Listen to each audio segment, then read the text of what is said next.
Hello everyone, this is Helen H. and welcome to my channel, Moss Cottage. I hope you're all doing fantastic today.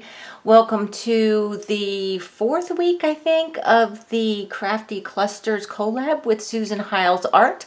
I will link her channel below, and if you look at her video for today, Wednesday, you will see a whole list of the participants who are taking part in this collab, and it's a growing list. And let me tell you, this has been so fun. There are so many people joining, and you learn so much by looking at all these videos. So I hope you take a look at that also and have some fun going through the list.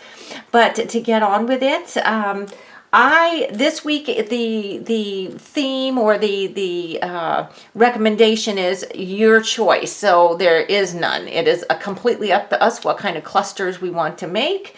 And I tell you what, I spent so much time looking at books and magazines and whatever to get inspiration to make some kind of some kind of clusters.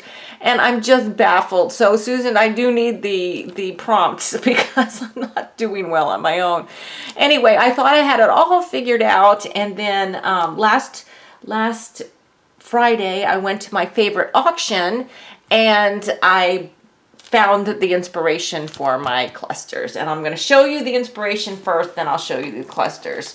So I got this ginormous box of old sewing patterns. And these are wonderful old patterns. I mean, look at these, right? So we've got a whole bunch of these old, really retro looking sewing patterns. Just terrific. Ooh, look, and some letters in here too. I didn't even notice those. Those will be fun to go through. But just the fun patterns. The best part was this entire box of these old patterns was $2. So there you go. So sewing became sorry, I had to get that ginormous box off my desk. Sewing became the theme for this week's clusters for me. And so I'll show you two that I made, and then I'll make one with you. I want to keep my videos short because there's lots of videos to watch, and it's hard when they're all too long. So here's one of them. Now, it's sewing, but it is also my favorite subject, which is the Lord. And so I'm using, these are really old Victorian cards, and I think that kids were given these in Sunday school. I might be wrong, but I have a stack of a few of them, and I decided to incorporate these beautiful tags. They all say different things and have different pictures in my sewing cluster. So this is the one that I'll be using today. So my first cluster is this one, and it says love one another. And the base of this is the sewing instructions from the pattern. It's with the fold out instructions. It's like this, okay? This is what the base is, and then I've got the lace, some really old, beautiful vintage lace, and then I've got the card. And if you noticed on this one, I did a slow stitch blanket stitch around the card. Then I've got some buttons here. Now these aren't real buttons. These are little die cut buttons because I like to keep mine flat. And then I've got this little picture of a dress and the 35 cents. These came off of an old pattern envelope. So that's the first one. And then the second one is, again, it is made on the fold out paper. And if you can see here, I just folded it into squares and squares and squares till I got it thick enough so it's rigid. This one says, the Lord is my shepherd. And again, I've got some die cut buttons. They look like they're sewn on a strip of that, not bias tape, but cotton stuff. I don't know what it's called. And then I've got a piece of pattern instructions here. I've got this white lace, and I put this little bow pin with a little button, kind of to match those buttons there. And then here, I just put a tiny little piece from one of these hook and eye, old hook and eye cards right here. And then this little piece right here is from the envelope, from the pattern envelope. So that's the second one. So I've got my playing card here, so let's just go ahead and we'll play a little bit. Now, one of the things that I didn't incorporate when I made these two, I'm kind of putting them this way here, was I didn't use any pattern tissue paper, the pattern tissue, so I thought I'd use some of that. And I think think I'll go, just for continuity, I'm going to go ahead and use, these are just all pieces from patterns. This is kind of from a, down below here I have a little, one of those plastic folder, not folder, drawer units. Well, actually I have two of them, and they're just filled with old ephemera. And so this stuff I just pulled out of all my sewing ephemera. So basically this is what I did for the base. See, this is just one piece here. This one's actually has something cut out. So what I'm going to do is I'm just going to fold it in half, and then I'm going to fold it in half again. And that makes a nice, like, not totally rigid, but a nice heavy base to put the cluster on.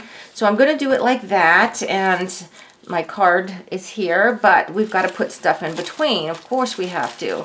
So I'm going to look about tearing some of this pattern tissue, and I'm thinking, let's see, it could actually be a little longer than the base. I don't mind that, but I'm just wondering what interesting way I could attach this, and maybe I could do something like a pleat.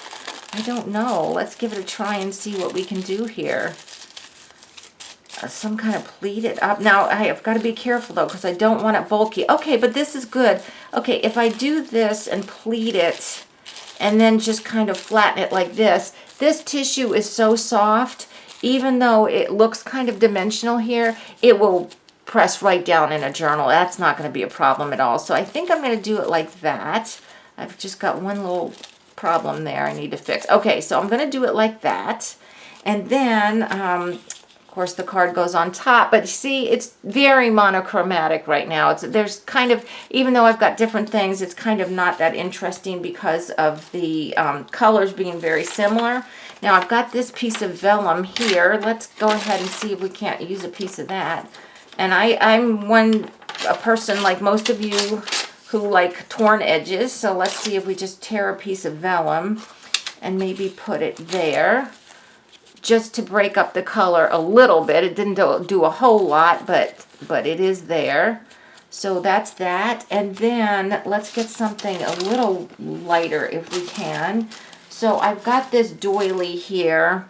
Now this isn't technically a sewing related item, but it is like faux lace, right? So what I'm thinking is, let me go ahead and, before I cut it in half, let me see if this is gonna look all right. Let's see if I do that and then put that. And, you know, it's just all about doing, I mean, you know, if you've watched these cluster videos, clusters are all just about trying stuff and see what works out and what doesn't work out. Now, I could have that on the bottom there. You know what? I might just do that. I might just do it like that and have it sticking out the bottom. Well, do I really want it sticking out the bottom that much? Or I could put it in the middle. Okay. Well, Helen, then you covered it. You pulled it up and then just covered it with that piece of vellum, so that's not going to work. Let's pull this to the side. I'm just fiddling right now. That's my word for today, fiddle. Oh, okay, so there, if I put that to the side, that's kind of cute like that. You know what? I am going to do that. I'm going to do it like that. Now, I don't want to pierce through this card, so I'm just going to take the card off and use my tiny attacher the right way. This is not the right way. I'm going to use my tiny attacher to gather all those things together, but as in my other cluster videos, I like to glue the top item on, but not always. I mean, some of the ones I think I've done for this collab, I have actually stapled all the way through, but this is just so pretty. I don't want the big staple showing, and that's just personal preference. You know, if I was making like the grungy clusters, I think some of those I might have stapled all the way through. So now we have this, and I'm just pushing this down, the glue down. So now we've got this. That's really cute, but it's not enough. Of course it's not enough. So what I have, again, I have this. I really like this stuff. This is what this little piece came from. I tore it from this thing, okay? So don't overlook these at thrift shops, these kind of things, or these, you know, you can use these and they're really cute. Now I pulled this one out, but on this particular one, I'm not going to use it because the navy blue doesn't really go with the pastel colors on this card. But again, don't overlook these things at thrift stores. So let's see what else I have that I might be able to put. Now this is an old work baskets here, so I could always take something out of here and use it up front here. What I want to do, if you look at this card, it says praise the Lord, and it's got a boat and a horn and everything. I want to cover that up. Just for this cluster, I don't really want that to be the focal point. It's pretty, but it's not really sewing related. So I want to find something else. You know what? I found something, and we're just going to do this. Now this is, I'm cutting, oh, I think I'm off camera here. I'm cutting this little lady out right here. Right here. We're going to cut her out, and then I'm going to frame her with something else because she's kind of little, but she's fun. She's having fun. She's advertising photographs, so she has to be smiling and having fun. I hope you're all having fun with this cluster collab. I'll tell you what, after the grungy one, and I know I'm not the only one because I heard other people talking about it too, that some of us decided to go ahead and turn our cameras off, and we kept playing afterwards. Okay, now here's I think this might be a needlepoint pattern here. It's a little lamb, but it's not anymore because I just kind of ripped its head off, or part of its head off. It's kind of got an interesting, it's kind of an interesting background, and I don't think if we plop her on, well, Helen, that is way too big. What are you thinking? I just need a tiny bit to cover this up here. I think that would work. And look how cute that is, right? Okay, so we're going to put that down, and I'm going to go ahead and use glue. And usually if I've got a person's face or like a butterfly or something like that, I do not impale them with staples, and that's just my personal preference not to do that. So, but I'm covering up this little boat here. And then I'm going to put the little lady on, and then we're still not finished. Of course we're not finished because there's got to be more, right? Okay, so we're going to put this glue on. I'm being very tender with this glue. This is a thin little page here, and I don't, oh, okay, let's not put her upside down. Okay, there she is right there, okay? Now, this is all good with me up here, but this is kind of plain here, so I'm kind of looking here to see what I can put down there. Now, I'm thinking in my little basket of goodies here, what do I have? I've got this vintage lace here, and I wonder if, I think that's going to be good. I think we're going to go with that. Oh, this is working out easier than I thought it would be. I thought you'd be sitting here watching me ooh and ah like you usually do. You're all saints to take your time to watch me futz around and trying to make a decision. But this is actually coming around pretty quickly. So let me go ahead and put some glue here and put this little trim on. And I think I'm going to make it so that the edge goes up over the card to give a little interest there. Excuse my reach, I have to get it. Of course I got glue on myself. Okay, so that's really cute. Look at that. Okay, so all these layers, and I'm still very thin, okay? Still a very thin. That looks really cute, right? So let me put something down here. Now, if I use a real button, that's going to add, I think, too much bulk. This one lays nice and flat, and the bulb pin lays flat like that. But I don't think I would want to use a bulb pin in paper, like this tissue paper. I think it will tear right out. So I'm going to look again at these little die cuts. I think it says Studio 112. These are ancient. I've had these forever, and I didn't even buy them used. They're borders, but they're like buttons. They look like buttons. So let me think here. She's that one. I used that one. Well, I mean, it doesn't matter that I already used one, but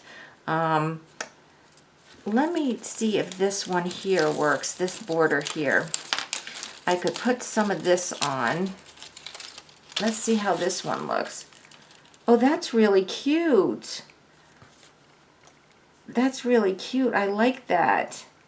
So this is kind of a monochromatic cluster, but that's okay because I don't know what page it's going to go on, and you know, if you make them all really bright and whatever, you're kind of limiting how you can use them. And these clusters, like the grungy ones and these ones, you know, I tend to go more with the grungy and old look versus the really bright colors.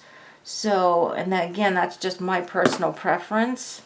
So I'm just going to put that there. Now it does cover up the top of that trim where it was, this part right here where it's like pinked up here. But that's okay because you still have the lace on the bottom.